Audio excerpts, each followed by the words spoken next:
when you think about Renaissance art, you probably picture these, iconic masterpieces hanging in a museum, works by Leonardo da Vinci that feel almost sacred. Mm-hmm. Static. Finished. Exactly. But what if they're not finished? What if what we see on the surface is just layer one of a meticulously crafted puzzle? That's the core idea behind this whole stack of sources we're looking at today. Yeah. They don't treat these paintings as just images. They treat them as geometric machines. Machines that you can manipulate. And today, our mission is to do just that. We're going to use this reflective analysis to try and pull out the hidden structures, maybe even cryptic patterns that Da Vinci might have embedded in his work. It's a deep dive that's less about art history and I think more about a kind of visual cryptography. I love that. Okay, so let's unpack this. And there's really only one place to start, right? The human form. Vitruvian Man. It has to be. Everyone knows this drawing. The man, perfect proportions, inside a circle and a square. But our sources here, they immediately start messing with it. They take it and they vertically reflect it. And what happens is fascinating. The figure is instantly doubled at the waistline. Now, that might just sound like a cool visual effect, but it's actually reinforcing the whole point Da Vinci was trying to make. Yeah, so? Well, he was proving Vitruvius's idea that the human body could define both a square, the earthly, the rational, and a circle, which is, the celestial, the infinite. Right. When you double the image, you're not breaking that geometry. You're amplifying it. Suddenly you have two squares, two circles, all overlapping, and the body holds it all together, creates this perfectly symmetrical totem. So the doubling doesn't create chaos. It just proves how rigorous the original structure was. Precisely. It shows the proportions are so mathematically sound that they can withstand this kind of transformation and just become more structured. And here's where it gets really interesting for me, because the sources don't just stop with the full figure. They start breaking it down into smaller parts. Yeah, the subsets. I'm looking at this one image. It's a four-way reflection of just the face and torso. And it becomes this incredible mandala, almost like a piece of architecture. You see how the proportions of the eyes, the nose, the mouth, they all align perfectly on these new axes that are created by the reflection. It's a little unsettling, honestly. And then you see the limbs, the arms and legs mirrored over and over again. They form these, what are these? Like diamond shapes and crisscross patterns. It's a lattice, a complex, repeating geometric lattice made out of human anatomy. There's one here that's just the legs and feet mirrored, and they're contained perfectly inside this eye-shaped oval. It's like the musculature itself is defining the geometric shape.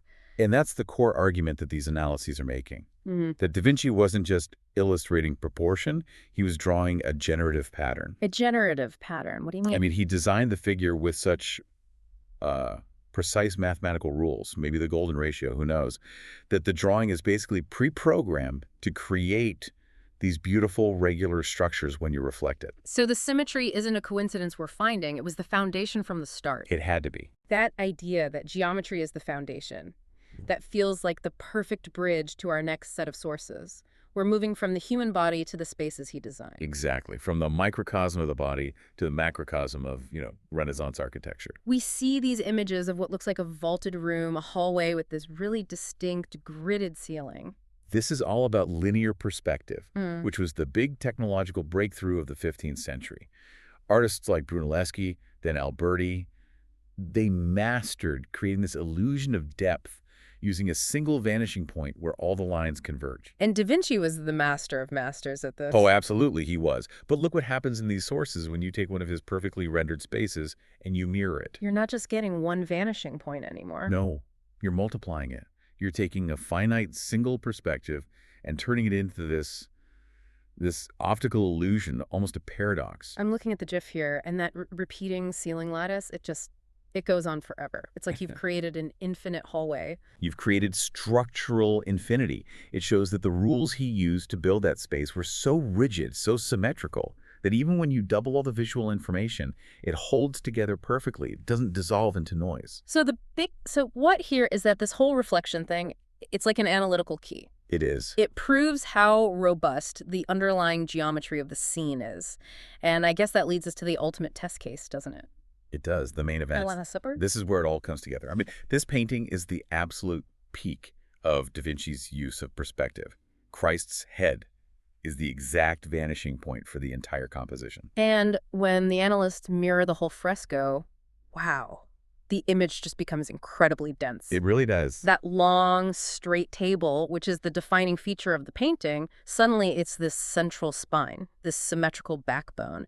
And the apostles, they're not spread out anymore. They're in these intense, doubled clusters on either side. The visual density is just staggering, but the composition doesn't break. It holds.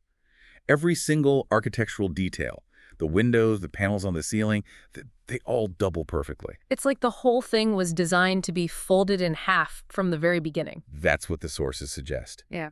That the symmetry was so profound that mirroring it just reinforces the geometry that was already there. Yeah. It turns it into this massive, almost fractal centerpiece. But okay, this is the part that takes it from just a cool visual experiment to something else, the overlays. The black dots and the red lines. This is where the whole hidden code theory really comes from, right? Precisely. This is the big claim. The argument is that this super dense mirrored reflection acts as a kind of decryption key. It reveals a pattern that was always there, built into the architecture of the painting itself. And we see it in these images, these thin vertical red lines running down the center, and they're intersecting with these columns of black dots. Okay, I have to ask, though, isn't this just a Rorschach test? I mean, couldn't you fold any complicated painting in half and start seeing patterns and connecting dots? What makes this different? That is the critical question, and it's a fair one. The analysts defend it by showing that the placement of these dots and lines, it's not arbitrary. Okay. They don't just land randomly.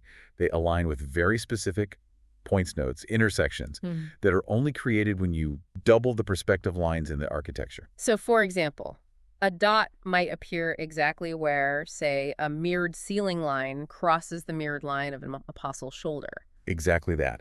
The dots aren't being applied to the image. The claim is that they're being extracted from the symmetry that's been revealed. I see. So the symmetry creates a grid, and the dots reveal a pattern on that grid.